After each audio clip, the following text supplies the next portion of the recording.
13 ఏళ్లకు అప్పుడు విద్యలో రిజర్వేషన్ వచ్చింది.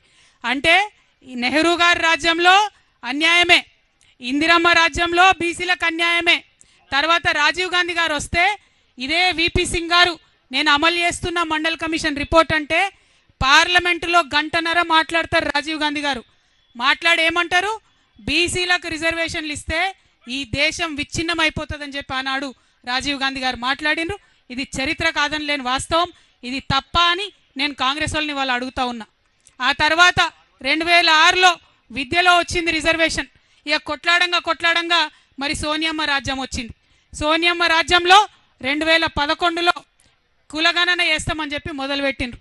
4500 కోట్ల రూపాయలు ఖర్చు పెట్టిండ్రు, కులగణన చేసిండ్రు. కానీ ఆ రిపోర్ట్ మాత్రం ఇంతవరకు బయట పెట్టలే.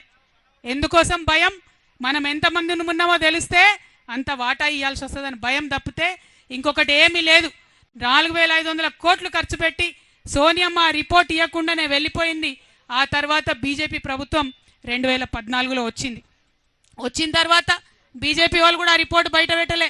బయట పెట్టకుండా ఇప్పుడు ఏమంటారు, బాజాప్తా ఓపెన్గా చెప్తున్నారు బీజేపీ నాయకులు, మేము కులగణనకు వ్యతిరేకం, మేము కులగణన చెయ్యము అని చెప్తా ఉన్నారు ఇవాళ. అట్లా అని చెప్పి సుప్రీంకోర్టులో కూడా వాళ్ళు అఫిడవిట్ వేసిండ్రు.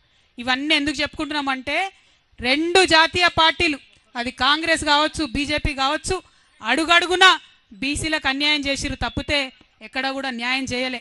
ఇవాళ నేను ఇప్పుడు చెప్పినటువంటి విషయాలన్నీ ఏ ఒక్కటి అవాస్తవమైనా నేను రాజకీయాల్లోంచి శాశ్వతంగా తప్పుకుంటానని చెప్పి ఛాలెంజ్ చేస్తా ఉన్నా కాంగ్రెస్ పార్టీకి, బీజేపీ పార్టీకి.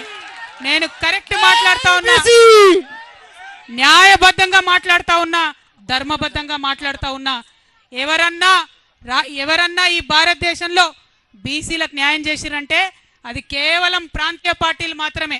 పైన మమతా బెనర్జీ దగ్గర నుంచి మొదలు పెట్టుకుంటే నవీన్ పట్నాయక్ గారు కావచ్చు, శరద్ పవార్ గారు కావచ్చు, ఏఐడిఎంకే కావచ్చు, డిఎంకే కావచ్చు, ప్రతి ఒక్క చోట మీరు ఎక్కడ చూసినా మన కేసీఆర్ గారు కావచ్చు, ఎన్టీఆర్ గారు కావచ్చు, కేవలం బీసీలకు న్యాయం చేసిందంటే ప్రాంతీయ పార్టీలు మాత్రమే న్యాయం చేసిన